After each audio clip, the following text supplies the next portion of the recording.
It's the I Don't Want a Divorce podcast, where we do everything we can to save marriages in crisis. That's what we do.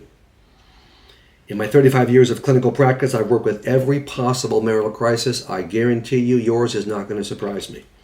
And I develop specific, practical, biblical, effective strategies for each marital crisis. And in terms of saving your marriage, even this book, the brand new book we're working on, Enough is Enough, a step-by-step plan to leave an abusive relationship with God's help, even this is intended to save the marriage if the abuser changes. Now, most won't, but it gives a golden opportunity. Once you're out, you and the kids are safe, you developed your new life. I'll help you do that with this book. Even we give the abuser a golden opportunity to make the changes, to repent, and to win you back.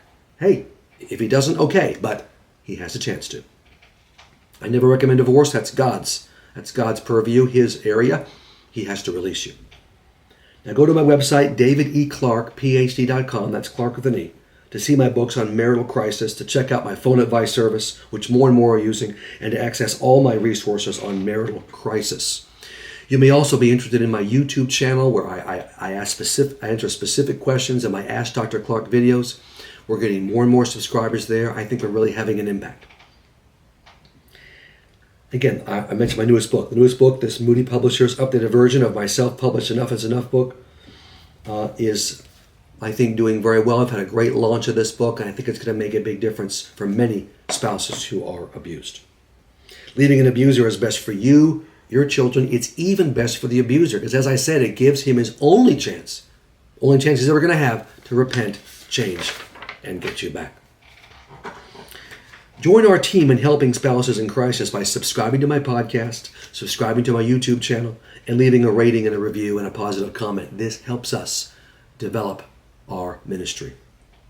Now back to my current series based on the new book, Enough is Enough. Today I cover another part of my definition of abuse, very important one, and that is respect. Less than zero respect. That's what the abuser will give the abused spouse. I stared in awe at the abuser sitting on my couch, in fact, the blue couch right there. He had just put on a performance worthy of an Oscar. And that's what a narcissist can do, an abusive narcissist. His wife had spent 20 minutes describing a dozen experiences in which he had abused her in the past 10 years. I know she could have easily included many more abusive events, but my sessions are limited to 45 minutes. She talked about neglect, verbal abuse, and several episodes of physical abuse. Her description of each occurrence was rich with detail, including specific times and places. As she spoke, her emotions flowed. I believed her, and I said in the session in front of him too, I believe you, I believe your wife. When she finished and was crying softly, I asked the abuser a reasonable question, well, what do you say? I had a feeling he was going to say this, and sure enough he did. With a straight face and just the right amount of humility, he replied, Doc, I have no memory of any of these events. I don't remember a single one. Whoa! I wanted to yell, liar! I didn't. I don't waste my breath and time on liars.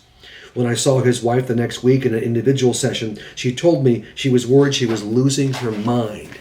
That's exactly what this dirtball wanted her to think.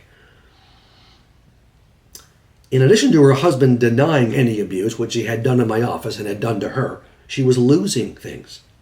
In the past few months, she told me, she lost her watch, several pieces of jewelry, and her Bible. These articles later turned up in the strangest places.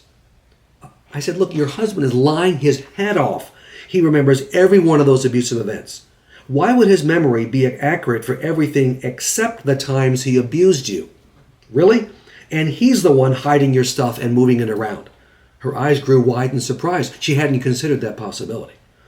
There's nothing wrong with you, I continued. You are sharp and articulate, and your memory is fine. This dear soul was probably in the early 70s. He was fine, though. He wanted to think she had Alzheimer's. I said, what's wrong is this. You have a husband who is trying to drive you crazy. And he's doing a pretty good job. If he can prove to others that you're nuts, he doesn't care what you think, to prove to others that you're nuts, no one will believe you when you speak of his abuse. See? I have a strategy, I told her, that will restore your confidence and drive him crazy. We'll see how he likes it. I sold her the Enough is Enough book. She is now separated from her husband and happier than, frankly, she's ever been. He continues to lie his head off and try to poison the kids. We're working on that. The first thing I told her to do, of course, was buy Enough is Enough. The second thing I told her to do before she left was to start hiding his stuff. Let's see how he likes it. His watch. He never read his Bible, so he can't use the Bible. His jewelry. Oh, yeah. And he'll know what's happening. Turnabout's fair play. In our definition of abuse, we see that it is a pattern of disrespectful behavior. All right? And that's what I'm focused on in this podcast. Your abuser is disrespectful to you. Actually, beyond disrespectful. He continually crosses the line to mistreat you over and over and over again. I'm not talking about, every now and then disrespect. Okay, that happens in any marriage. It never stops disrespect. It's less than zero respect because his treatment of you goes beyond a simple absence of respect. Disrespecting you is a way of life for him. You see, keeping you down, keeping you feeling bad about yourself. That's what an abuser does. And he does it with disrespect.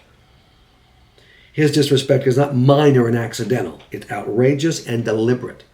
He disrespects you in order to marginalize you, to make you believe that what you think and feel is wrong, distorted, irrational, and irrelevant. He is depersonalizing you. His disrespect for you is intended to dismantle your very identity. He is tearing apart who you are as a person, as a wife, as a friend, as a Christian, piece by piece. And you feel it happening, don't you? This dear lady I'm talking about in her early 70s now is finally out. She's living her life. She's made new friends. She's got the money straight. She's got a separate account. She's on the verge of filing divorce. I'm fully in support of that. He has not responded. She's given him several months. He's done nothing. Trying to poison the kids. Now, it's up to her to file, but I think she needs to. And she's done it, and we're going to get her through this. She's getting herself back. And that's a beautiful thing to see. And that's exactly what God wants. Professional gaslighting is what abusers do. The husband in the above story was using a particularly nasty and extreme form of disrespect. It's called gaslighting. Gaslighting is an intentional campaign your spouse is using to make you doubt yourself and what you're thinking and feeling. It's supposed to destroy your self-confidence and make you doubt your abilities. He acts in ways that keep you confused, off balance, and dependent. He is quite literally trying to drive you crazy. The abuser wants you and others to doubt your sanity, especially others. But when you doubt it, of course, he has more control over you. He's deliberately attacking your credibility. This keeps him in a superior position where he wants to be, in control, and compromises your relationship with your children and others in your social circle. He's building a narrative that proves you're crazy and unstable and untrustworthy. The result is that no one will believe you and you'll be seen as the problem. And he does this especially with your children. I have seen hundreds of cases, literally, where an abuser has turned a woman's children against her. We need to fight that. That's why you got to get away from him and rebuild those relationships. And again, the narrative is to the children, to anyone that will listen, that he thinks is valuable in his life. Look, I'm doing my best to live with this unstable, lying, mixed up, crazy woman talking about you. And they're good at creating this scenario. He keeps up regular attacks on your memory, like this loser I talked about in the first part of the podcast. When you say something happened, all he has to do is deny it, and he will. He knows he's lying. He doesn't care. I didn't say that. I didn't do that. I didn't promise that. You didn't say that. You didn't do that. I don't remember that. That's not what happened. You don't know what you're talking about. You could even have a video or an audio recording of him saying something and he would deny it or find some way to weasel out of it. He does not respect what you say and think and feel and remember. Worse than that, he denies your thoughts, feelings, and memories. You are portrayed as crazy or a liar or both. You are living an opposite world. Your abuser will deliberately do or say something to provoke you. This bolsters his narrative that you are the one with the problems. He wants you to be upset and angry so he can blame you for the conflict.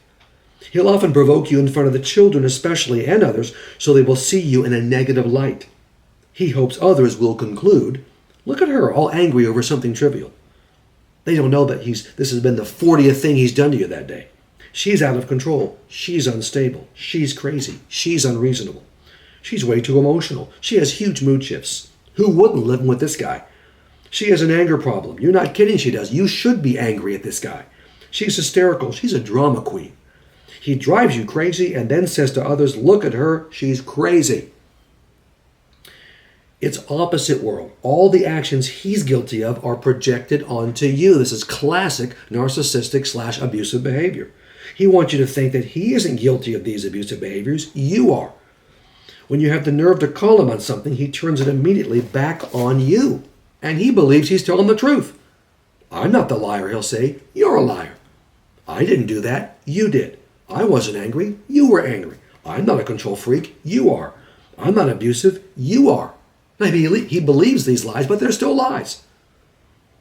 Now, two other options on his menu of dysfunctional, disrespectful responses to the truth are silence and personal attacks. When you bring up an issue he doesn't want to deal with, could be anything, trivial or important, he may have no response. Complete and utter silence. It's as if you never spoke at all, or he will launch into a personal attack on you, completely ignoring the issue you raised. He'll go on a rant criticizing you for something else or a bunch of other things. He'll belittle you. He'll be bitingly sarcastic. He'll mock you. He'll describe things you've done to hurt him. See, again, turning it back on you. His lack of a conscience is what drives his disrespectful behavior. He doesn't feel guilt or shame when he hurts you. Never has, never will. Or if he does feel anything, it doesn't stop his abusive behavior. Saying I'm sorry is easy. Changing behavior is hard. He may say he's sorry, but those are only words. He can fake sorry, but he can't actually be sorry. Again, go on his behavior, not his words. And even when he says, I'm sorry, he doesn't even mean it. You know he doesn't. That needs to end it. No more discussion about that topic. Let's move on. He has no empathy of any kind. No capacity for compassion. He could care less about your feelings. When he says or does something that deeply hurts you, he won't allow you to vent those feelings of pain on him. He'll say, I said I was sorry. Let it go. You need to forgive me so we can move on. See, now it's not about his behavior that caused the terrible pain. It's that you won't forgive him. See, again, opposite what? Putting it back on you. He focuses on your lack of forgiveness. And again, nothing's ever his fault. This is also in the disrespectful category. It's always someone else's fault. Perfect persons don't make mistakes, and he believes he's perfect. You're the one that's wrong. You're the one who needs to change. He expects you to keep trying to be the best wife you can be, and he will try to tolerate your supposed shortcomings. In his view, you'll never be good enough. That's how the game is played. Now, you could be the perfect wife. Of course, you're not. But he'll never let you feel that way.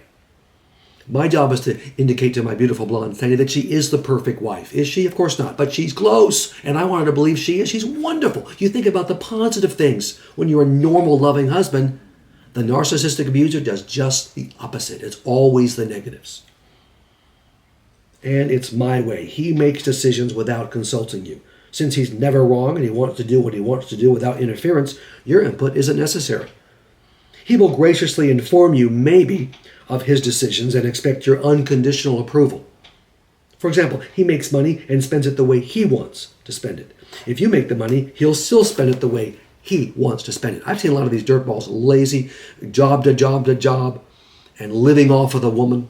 Or they have a good job and they make the money and it's all under their control. Either way, it's bad.